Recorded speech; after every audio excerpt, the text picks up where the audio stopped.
तो good evening everyone. आज के सेशन में एक छोटा सा टॉपिक है एडीआर जीडीआर। बहुत ही प्यारा सा टॉपिक है, बहुत मजेदार टॉपिक है एक्चुअली। मतलब इंडिया में तो शेयर इशू होता है, ठीक है, लेकिन तब क्या जब इंडिया की कंपनी को फॉरेनर से भी पैसा चाहिए। फॉरेन वालों को क्या इशू करेंगे? ओके, फॉरेन वालों को भी शेयर इशू कर देंगे मैडम, ठीक, एकदम ठीक है, कोई दिक्कत वाली बात नहीं, फॉरेन से भी पैसा ले लोगे। लेकिन मुझे एक बार था ना, आप जब फॉरेन में शेयर इशू करोगे तो फॉरेन के स्टॉक एक्सचेंज में तुम्हारा शेयर लिस्टेड होना चाहिए, यस और नो? अरे हाँ ना, तो उसकी तो लंबी चौड़ी प्रोसीजर है। फिर क्या करोगे? फिर मैडम हम ना एक काम करेंगे, हम लोग कुछ ऐसे रिसीट्स वगैरह इशू कर देंगे। अगर हमको पैसा चाहिए तो हम लोग सामने वाले को रिसीट इशू कर देंगे। दैट रिसीट, अगर वो जो रिसीट है अगर अमेरिका में इशू करते तो बोलते एडीआर, अगर आप उसे other country other than America issue करते हो तो आप उसे बोलते हो जीडीआर, ठीक है। अगर वो डॉलर में इशू होता है, रिसीट डॉलर में पैसे मंगा रहे हो तो आप उसे बोलते हो एडीआर। अगर आप यूरो में पैसे मंगा रहे हो, बहुत सिंपल है, एकदम मस्त वाले लैंग्वेज में बोल रहे हो, अगर आप डॉलर में पैसे मंगा रहे हो तो एडीआर, और अगर आप इसमें यूरो में पैसे मंगा रहे हो तो वो तुम्हारा जीडीआर। एवरीबडी, बस इसके अलावा कुछ भी नहीं है यहाँ पे, कुछ नहीं। अच्छा, थोड़ी बहुत फॉर्मेलिटीज अपन यहाँ पे देखने वाले हैं, जैसे कि अगर आप एडीआर या जीडीआर इशू कर रहे हो, कोई रिसीट इशू कर रहे हो, फॉरेन से पैसा मंगा रहे हो, ठीक है, जैसे एनआरआई है, ठीक है, एनआरआई नॉन रेसिडेंट इंडिविजुअल्स जो है, या फिर कोई फॉरेन नेशनल्स है, ठीक है, फॉरेनर्स है जिनकी पैदाइशी वहां की है, फॉरेन नेशनल्स है, तो अगर उन लोगों से पैसा भी मंगवाना होगा तो फिर क्या करना है? हम लोग एक काम करते हैं, इंडिया की कंपनी, ठीक है, अब बात क्या है, रिसीट इशू कर रहे हैं, एडीआर या GDR, American depository receipt, global depository receipt issue करेंगे हम, उनसे पैसा लेंगे और उनको रिसीट इशू करेंगे। ओके, कहाँ, किधर, वो लोग मिलेंगे कहाँ से? स्टॉक एक्सचेंज में हमारी कंपनी को लिस्ट करवाना पड़ेगा, एडीआर जीडीआर को स्टॉक एक्सचेंज में लिस्टेड करवाना पड़ेगा। मैडम कौन से? न्यूयॉर्क स्टॉक एक्सचेंज या नस्डैक, ये दो स्टॉक एक्सचेंजेस है जहाँ पे आपको आपके, और भी स्टॉक एक्सचेंजेस है जहाँ पे आप आपको आपकी कंपनी के शेयर्स को, आपकी कंपनी के रिसीट्स को एडीआर जीडीआर को लिस्ट करवाना होगा। ऑलराइट मैम, यार डायरेक्ट पैसा ले सकते क्या? नहीं, कोई बैंक बीच में रहेगी, ऑब्वियसली फॉरेनर क्या करेगा, वो वहां की बैंक में डाल देगा और वही बैंक वो डॉलर को इंडियन रुपीज में कन्वर्ट करके हमारी कंपनी को दे देगी। ठीक होती तरह से हमारी कंपनी, ध्यान से सुनना, 100% अटेंशन यहाँ देना, ठीक होती तरह से अगर हमारी कंपनी को एडीआर जब इशू करना है तो हमारी कंपनी क्या करेगी? शेयर देगी वो बैंक को, वो बैंक को शेयर के बदले में एडीआर इशू करेगी फॉरेनर्स को। गेटिंग में कैसा प्रोसेस होता है?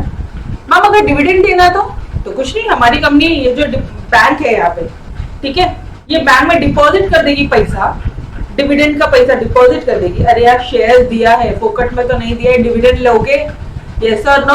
अगर डिविडेंड लोगे तो हमारी कंपनी ने क्या किया है, ये जो बैंक थी हम दोनों के बीच में, फॉरेनर और यहाँ इंडिया के बीच में जो बैंक बैठी है, हम लोग ये बैंक में पैसा जमा करा देंगे। ये बैंक क्या करेगी, ये जो इंडियन रुपीज इसको फॉरेन करेंसी में कन्वर्ट करके उनको क्या दे देगी, उनको उनका डिविडेंड दे देगी। Done everybody. बस इतना सा ही छोटू सा कंसेप्ट है, सबसे छोटू सा कंसेप्ट है, और ये टॉपिक को बिल्कुल भारी नहीं बनाना, बिकॉज ये फ्रीक्वेंटली आस्क क्वेश्चन है आपके बोर्ड एग्जाम्स में, ठीक है। ये एवरीबॉडी थोड़ा सा लॉजिक समझा कैसे होने वाला है यहाँ पे, क्या पढ़ने वाले हैं हम लोग यहाँ पे, फिर यदि ओवरव्यू दिया तो यस, थोड़ी बहुत कहानी समझी, 1% समझा, बहुत है, ठीक है। चलो आ जाओ, now let's start with your ADR GDR. क्या होने वाला है यहाँ पे, इंडिया की जो कंपनी है वो शेयर दे देगी, किसको देगी? एक बैंक को देगी। वो बैंक कहाँ बैठी है? ऑब्वियसली फॉरेन में बैठी है, तो फॉरेन डिपॉजिटरी बैंक ऐसी बैंक है जिसका दोनों तरफ से लेन देन शुरू है, फॉरेन डिपॉजिटरी बैंक है। और ये बैंक क्या करेगी, अपने शेयर ले लिया और सामने ये शेयर के बदले में रिसीट इशू करेगी, एडीआर जीडीआर इशू करेगी to investors in the foreign country, मतलब फॉरेनर को और किसको। Done, first chart complete, yes और नो? अरे बोलो, नहीं समझ में आ रहा तो आप वो भी बोलो, बिकॉज आपको तो आउट ऑफ लाना है। बोलो डियर। यस केतकी,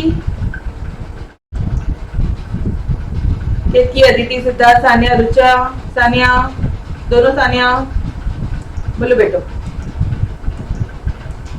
यहाँ तक समझ में आ रहा है एवरीबॉडी? यस। तो अगर देखो शेयर इश्यू कर दिया, ठीक है, मैडम डिविडेंड देना होगा तो कुछ नहीं, तुम डिविडेंड किसको दोगे? इन्हीं को दोगे। ये लोग तुम्हारे डिविडेंड को क्या करेंगे, अपना जो रुपीस है उसको डॉलर में कन्वर्ट कर देंगे या फिर यूरो में कन्वर्ट करके इनको दे देंगे। हो गया। अब ये तो पता है ना अपन को डॉलर का साइन ऐसा होता है, ये तो पता है अपन को यूरो का साइन ऐसा होता है, ये तो पता है अपन को रुपीस का साइन ऐसा होता है। तो बस सिंपल सा लॉजिक है। चलो आ रहा हूँ। इंडियन कंपनी क्या करेगी, इंडिया की कंपनी पे करेगी dividend in home currency. Home currency बोला तो इंडिया का होम करेंसी क्या है, रुपीस। किसको देगी, फॉरेन डिपॉजिटरी बैंक को। ये बैंक क्या करेगी, कन्वर्ट करेगी फॉरेन करेंसी में, अपना जो रुपीस है उसको फॉरेन करेंसी में देगी और किसको पेमेंट कर देगी, ये फॉरेनर्स को पेमेंट कर देगी, या फिर बोलते investors in foreign country. Done everybody. Investors मतलब इन्होंने हमारी कंपनी में इन्वेस्ट किया है, सिंपल सा लॉजिक है। डन हो गया, एडीआर जीडीआर खत्म, इसके अलावा कुछ नहीं है।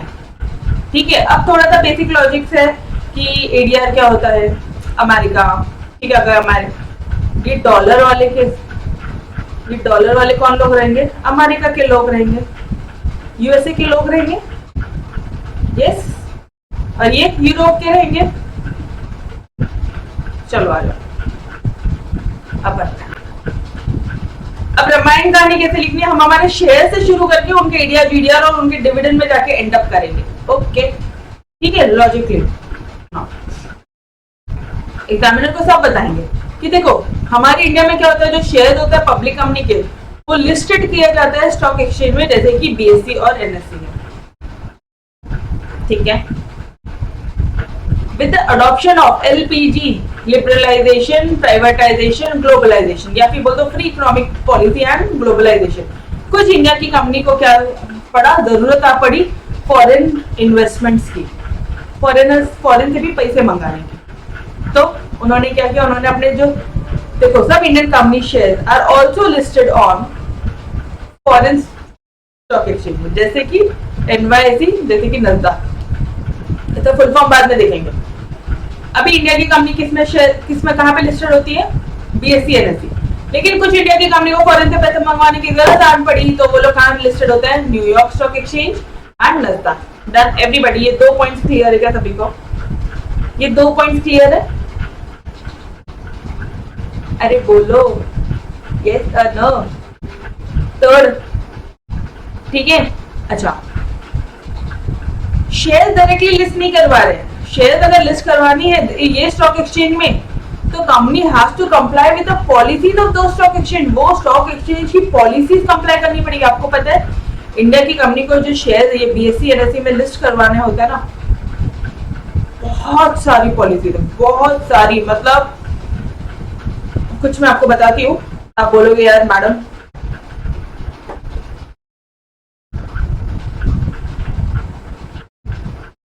पिछले 5 सालों में तुम्हारा जो नेटवर्थ होना चाहिए वो 1000 करोड़ होना चाहिए।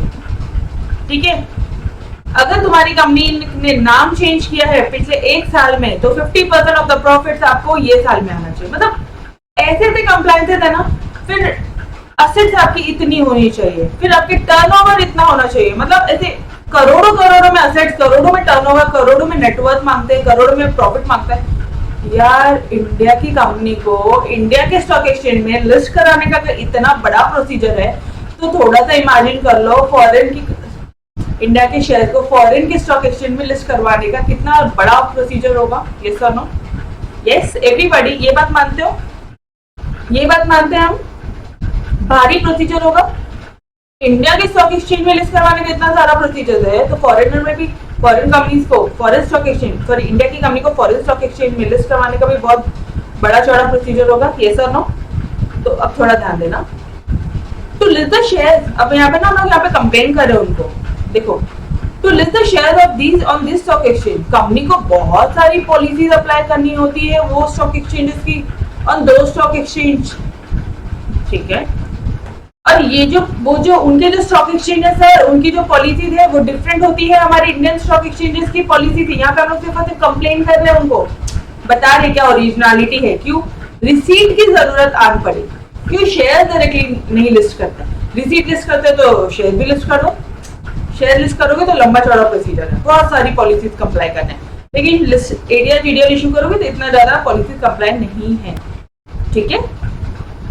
Therefore, ऐसी इंडिया की companies who cannot list the share directly on the foreign stock exchange, ऐसी इंडिया की कंपनी जो फॉरेन के स्टॉक एक्सचेंज में अपने शेयर को लिस्ट नहीं करवा सकती है, they get listed indirectly using ADR and GDR।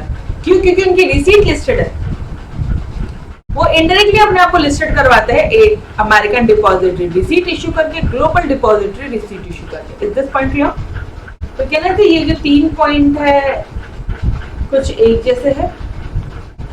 Yes, पहले 2 पॉइंट में कंप्लेन किया और बाद में सॉल्यूशन बताते हो कि जो कंपनी डायरेक्टली लिस्ट नहीं करवा सकती ना वो इनडायरेक्टली लिस्ट करवा सकती है। इतनी सी बात है यार। Done everybody. देखो वापस से बोल रही हूँ, ये आंसर ना बच्चों को इतना टेक्निकल लगता है, इतना कॉम्प्लिकेटेड लगता है, बट कुछ भी नहीं है ये आंसर में। आपको लग रहा है कुछ भी? पहले शुरू के 2 लाइन्स में क्या बोल रहे हो कि इंडिया जो है, अगर इंडिया की कंपनी को अगर शेयर इशू करना है ना तो वो बीएससी एनएससी में अपने शेयर को लिस्ट करवाएगी, ट्रेड कराएगी। Liberalisation, free economic policy, globalisation के आते ही कुछ इंडियन की कंपनीज जो है अपने आप को लिस्ट करवाती है एनवाईएसई एंड नस्डैक में, ठीक है। ओके, ये अपने शेयर को लिस्ट करने के लिए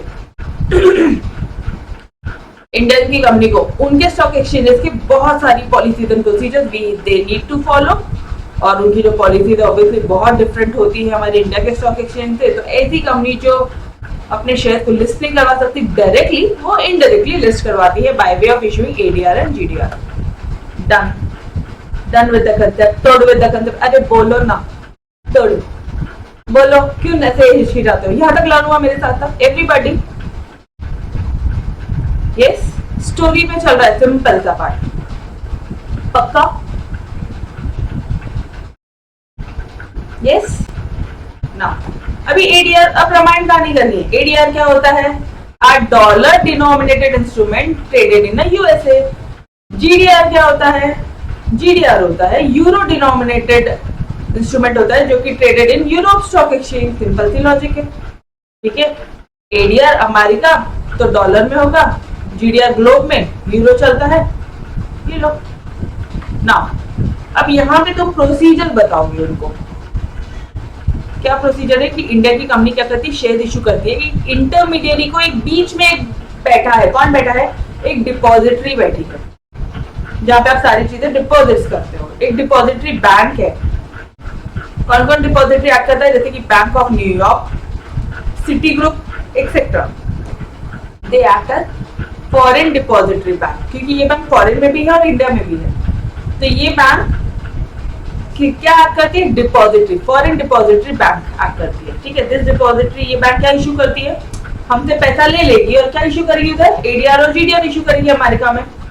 ये जीएस, ठीक है, please correct in your note, ये जी है, ठीक है। हम ये डिपॉजिटरी बैंक हमसे पैसा लेगी, हमसे इंडियन रुपीज में पैसा लेगी, शेयर लेगी, यस और नो?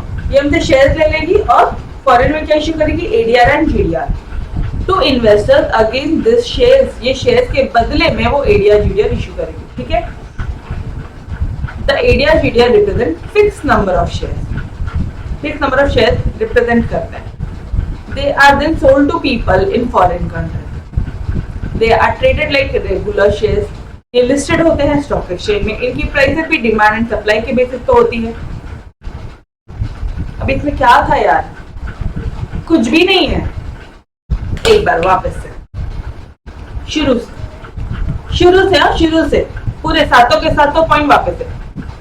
भाई इन इंडिया हमारे जो शेयर होते हैं वो 2 स्टॉक एक्सचेंजेस पे लिस्टेड होते हैं। एक आता है बॉम्बे स्टॉक एक्सचेंज, एक आता है आपका नेशनल स्टॉक एक्सचेंज, ऑलराइट। उसके बाद में फ्री इकोनॉमिक पॉलिसी और लिबरलाइजेशन, ग्लोबलाइजेशन के आते ही कुछ कंपनी के जो शेयर्स है, कुछ इंडियन कंपनी जो है उनको वो लोग ने अपने शेयर को फॉरेन स्टॉक एक्सचेंज में लिस्ट किया, where NYC, New York stock exchange and Nasdaq, ठीक है, यहाँ पे लिस्ट है। ये स्टॉक एक्सचेंज के नाम है, स्टॉक एक्सचेंज का नाम है DIC, national association of securities dealer automated quotation, objective में पूछ सकता है, ठीक है। अभी फिलहाल ये सिर्फ और सिर्फ अपने लिए 2 स्टॉक एक्सचेंज है, ऊपर 2 थे इंडिया के, फॉरेन में करना है तो 2 थे, ऑलराइट। फिर अगर अपने शेयर्स को इंडिया में, इंडिया की कंपनी को अगर अपने शेयर को लिस्ट करवाना है तो उनके स्टॉक एक्सचेंजेस की पॉलिसीज एंड प्रोसीजर्स को फॉलो करना पड़ेगा, और उनकी पॉलिसीज एंड प्रोसीजर्स बहुत डिफरेंट है। ऐसी इंडियन की कंपनी जो हमारे इंडिया में शेयर लिस्ट नहीं कर सकता, सॉरी, जो फॉरेन में शेयर डायरेक्ट, फॉरेन ये जो स्टॉक एक्सचेंजेस है वहां पे डायरेक्टली लिस्ट नहीं कर सकते, वो इनडायरेक्टली लिस्ट करते हैं। फिर ADR GDR क्या है, ऑब्वियसली वो डॉलर, ADR जो है वो डॉलर है, डॉलर डिनोमिनेटेड करेंसी इंस्ट्रूमेंट है, ADR डॉलर डिनोमिनेटेड है, GDR यूरो डिनोमिनेटेड इंस्ट्रूमेंट है जो कि ट्रेड होता है USA एंड यूरोप के स्टॉक एक्सचेंज में। डन, छठवां पॉइंट भी क्लियर है। उसके बाद क्या बोलोगे, अब सिंपल सा बात है, इंडिया की कंपनी क्या इशू करेगी, अभी तुम डायग्राम बता रहे हो, इंडिया की कंपनी क्या इशू करेगी, शेयर इशू करेगी, किसको इशू करेगी, फॉरेन डिपॉजिटरी बैंक को इशू करेगी, विच इन टर्न, ठीक है, इश्यूज ADR एंड GDR किसके बदले में, ये शेयर के बदले में, किसको, इन्वेस्टर्स इन फॉरेन कंट्री, लिख दो ना, वही चीज है, यहां तक लिख दिया आपने। अब क्या ADR GDR मतलब भी शेयर होता है, हाँ जी। क्या वो भी रेगुलर शेयर की तरह ट्रेड होते हैं, हाँ जी, ठीक है। क्या उनको भी लिस्ट करवाया जाता है, हाँ जी, इनको भी लिस्टेड करवाया जाता है, ये रेगुलर शेयर की तरह तुम्हारे ट्रेड होते हैं, इनको भी बेचा जाता है पीपल को, और इसकी प्राइस कैसे डिटरमाइन होती है, नॉर्मली डिमांड एंड सप्लाई, जिस प्राइस पे, इकोनॉमिक्स का मेरा लेक्चर याद करना, जिस प्राइस पे तुम ये प्रोडक्ट को बेचने के लिए तैयार हो, ठीक है, जिस प्राइस पे कंज्यूमर ये प्रोडक्ट को खरीदने के लिए तैयार है, प्राइस हो गई fix, demand and supply, yes everybody. तो फॉरेन में भी ऐसी प्राइसेस होती है। डन, थर्ड हो गए, सातों के सातों पॉइंट तुम्हारे। बढ़ू आगे ना, ये 2 डायग्राम बनाकर आई हो, ठीक है। अब सिर्फ डिविडेंड के बारे में बोलना है ना। बोथ ADR एंड GDR, अब ADR GDR क्या है, they are depository receipts, but only difference is the location where they are traded. सिर्फ एक ही डिफरेंस है उसमें कि कहाँ वो लोग ट्रेड होते हैं। अगर वो ट्रेड है USA में तो आप उसे बोलोगे ADR, अगर वो other than country other than USA में ट्रेडेड है तो आप बोलोगे उसे GDR। Done everybody.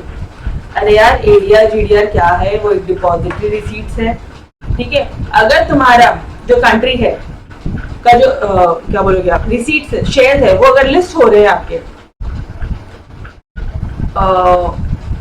अमेरिका में तो आप उसे बोलोगे ADR, ठीक है। और अगर उसका जो लोकेशन है वो अदर देन USA है तो आप उसे बोलोगे GDR। डन एवरीबॉडी, सिंपल सा पैटर्न।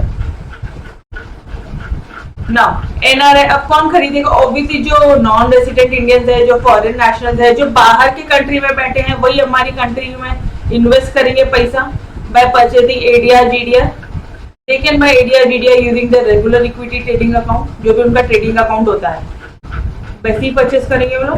कंपनी क्या करेगी, कंपनी डिविडेंड पेमेंट करेगी। कैसे पेमेंट करेगी, रुपीज में पेमेंट करेगी। किसको करेगी, डिपॉजिटरी बैंक को करेगी। डिपॉजिटरी बैंक क्या करेगी, कन्वर्ट कर देगी उनका रुपीज को इनटू डॉलर या फिर euro. That is currency of investor and based. किसमें कन्वर्ट करिए, वो डॉलर या यूरो, जो भी करेंसी है इन्वेस्टर की, उसमें कन्वर्ट करके डिविडेंड सामने वाले को पेमेंट कर देगी। That's it. और जो एक्सचेंजेस है जिसमें GDR ट्रेड होता है वो है London stock exchange, Luxembourg, Nasdaq, Dubai का, Singapore, Hong Kong. That's it, answer finish. इतने सारे स्टॉक एक्सचेंजेस हैं जहां पे GDR ट्रेड होता है। मतलब लंदन स्टॉक एक्सचेंज में भी ट्रेड होगा, वहां पे भी मिल जाएगा आपको GDR खरीदने के लिए। लक्जमबर्ग, नस्डैक, सिंगापुर, हांगकांग, सिर्फ नाम याद करो। That's it. चार्ट बना के आना मेन मोस्ट इंपॉर्टेंट पार्ट है। चार्ट अगर एग्जामिनर ने देखा ना वो वही समझ जाएगा कि बच्चे के कंसेप्ट क्लियर हो। डन एवरीबॉडी, बोलो जी, क्लियर, पक्का, अच्छी तरह से लर्न हो आप सभी को मेरे साथ साथ। यस, एक फटाफट से थम्स अप दे देना अगर मस्त तरह से लर्न हुआ तो। और ये आंसर प्लीज दो बार लिखना है, 2 बार राइटिंग प्रैक्टिस करनी है, अदरवाइज भूल जाएंगे। लिटरली जितना इजी है ना जितने आसानी से समझ में आता है उतनी आसानी से भूलते हैं हम लोग यहाँ पर, ठीक है। ओके गाइस, ये नाम लर्न हुआ, चलो यार very good. But writing practice must है। वापस से बोलते, ये जो बार बार आप लोग मुझे डेली आके रिमाइंड करवाते ना यार मैडम आउट ऑफ लाना है, ये आउट ऑफ के लिए ही बोल रही हूँ कि राइटिंग प्रैक्टिस बहुत मस्ट है।